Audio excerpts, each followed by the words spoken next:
Fala, investidores! Hoje a gente vai avaliar uma carteira com um pouco mais de 205 mil reais. É a carteira do nosso inscrito Carlos. Ele tem 205 mil reais e desses 205, 134 mil reais está somente na renda fixa, ou seja, quase 65% da carteira dele está em renda fixa. E a pergunta que fica é a seguinte: será que tendo essa proporção de mais da metade da carteira na renda fixa tá trazendo um bom resultado para sua carteira de investimento? Bora descobrir no vídeo de hoje. Bora verificar aqui então no Investidor 10 a carteira do nosso amigo Carlos. Então ele tem aqui de saldo bruto 205 mil reais. A variação da carteira dele nesse momento tá num saldo positivo de um pouco mais de 3%.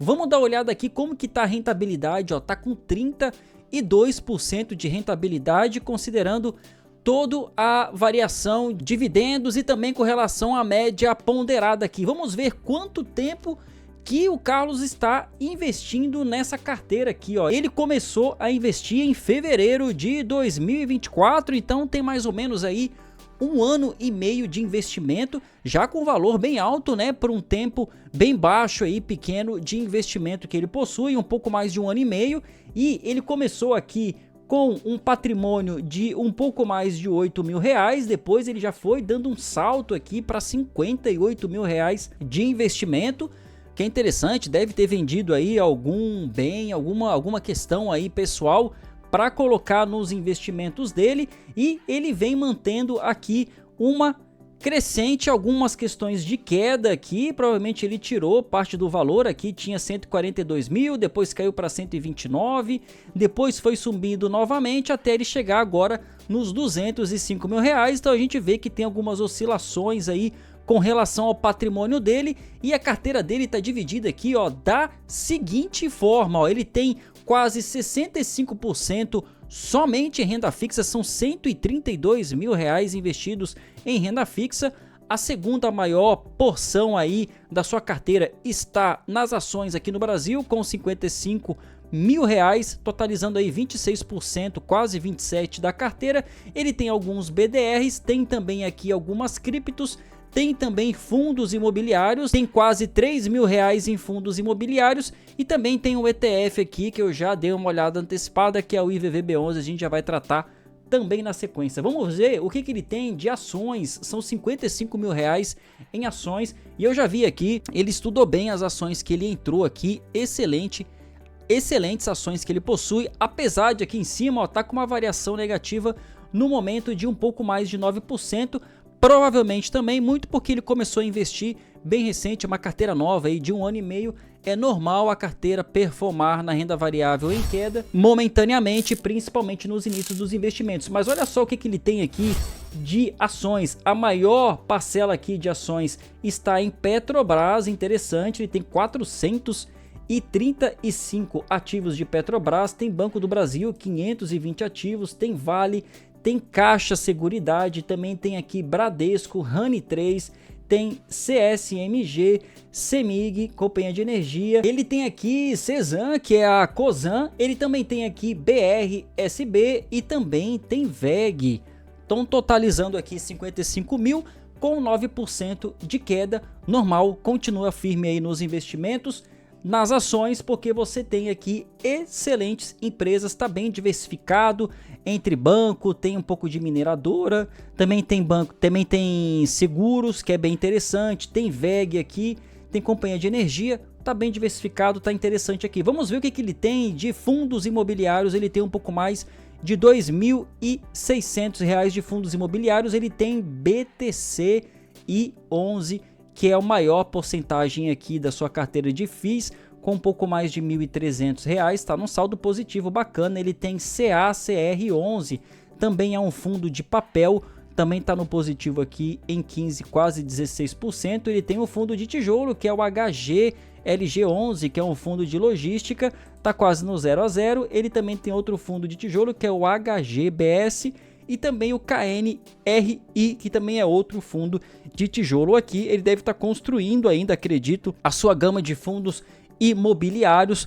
pelo que a gente pode observar aqui, o foco dele não tá tão grande ainda em receber dividendos. Ele quer aumentar o patrimônio, né, por estar investindo aí nas ações e também na renda fixa, que a gente vai ver lá embaixo, que é a maior proporção da carteira dele, mas ele já começou a montar aqui também algumas coisas de fundos imobiliários.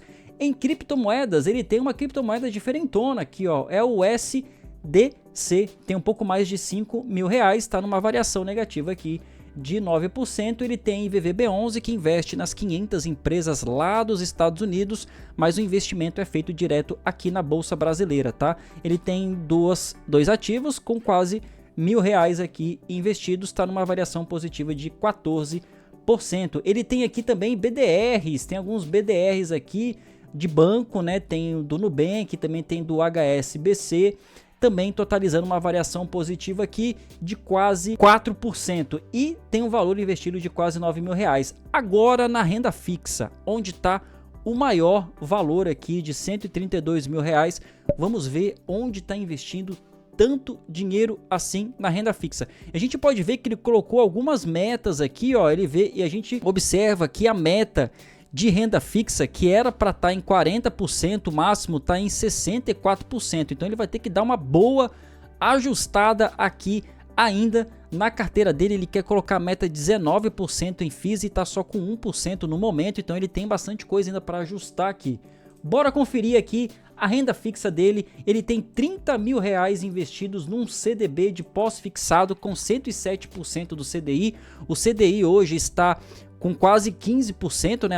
A nossa taxa Selic está em 15%, então está rendendo bem aqui no momento nesse pós-fixado. Ele também possui alguns pré-fixados, também em CDBs aqui, em 12,45%, tem 19.000 investidos, mais pré-fixado em 12,05%, 13.000 investidos. Ele tem lá na caixinha turbo do Nubank, que está rendendo 120% do CDI aqui, tem R$10.000, excelente. Ele tem que aproveitar a oportunidade aí que o Nubank está dando nessa caixinha turbo. Ele também tem um pós-fixado de 115%, mais R$10.000 na caixinha turbo. Banco Original tem um CDB de 119% do CDI, muito bom. Pré-fixado em 12% do C6 TIM, também CDB, mais pré-fixado de 11,90%, mais pré-fixado aqui de 12,25%, tem R$4.000, mais pré-fixado de 6 do C6 TIM em 11,95%, também tem pré-fixado em 12%, também tem mais pós-fixado aqui do Banco C6, 130% do CDI, tem quase R$2.000 aqui investido. Também tem aqui o Banco Digimais, pós-fixado em 126%, tem mais pré-fixado do C6 TIM aqui em quase 12%, também tem LCI, não tem só CDB, interessante. LCI Banco BS2, pós-fixado em 96% do CDI. A gente observa aqui que está muito variado em pré-fixado, em pós-fixado. Confesso que senti um pouco de falta aqui de ter alguma coisa relacionada ao IPCA, que também a gente consegue excelentes oportunidades a longo prazo aí com IPCA mais alguma taxa.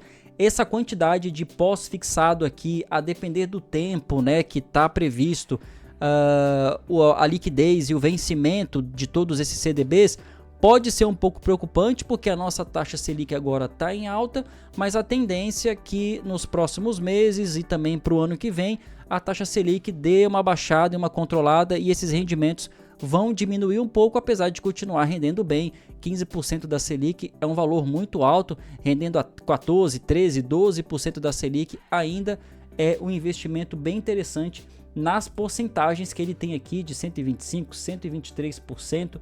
Tá muito bom a renda fixa dele. Colocaria aqui alguma coisa de IPCA mais para dar mais uma diversificada. Fica a dica aí pro nosso amigo Carlos. E pra gente fechar aqui, a gente vai vir para os proventos, né? Porque apesar de ele ter muita coisa na renda fixa, ele também tem ações que pagam dividendos e também alguma coisa de fundos imobiliários. E olha só, em 2024 ele recebeu R$1.770 de dividendos, que dá uma média aí de R$147 por mês no ano seguinte, ou seja, agora em 2025, que nem acabou o ano ainda, ele já recebeu R$ 2.630 de dividendos somente lá com aquela porcentagem de ações aqui no Brasil e também dos fundos imobiliários, e também já tem alguma coisa aqui prevista para 2026, para o ano que vem. No total, o Carlos aqui de dividendos ele já recebeu R$ 4.544, apesar da sua carteira não estar focada ainda em pagamento de dividendos. E você, o que achou da carteira do Carlos? Tá coerente aí com a sua estratégia, com a sua visão de investimento? Comenta aqui embaixo para mim.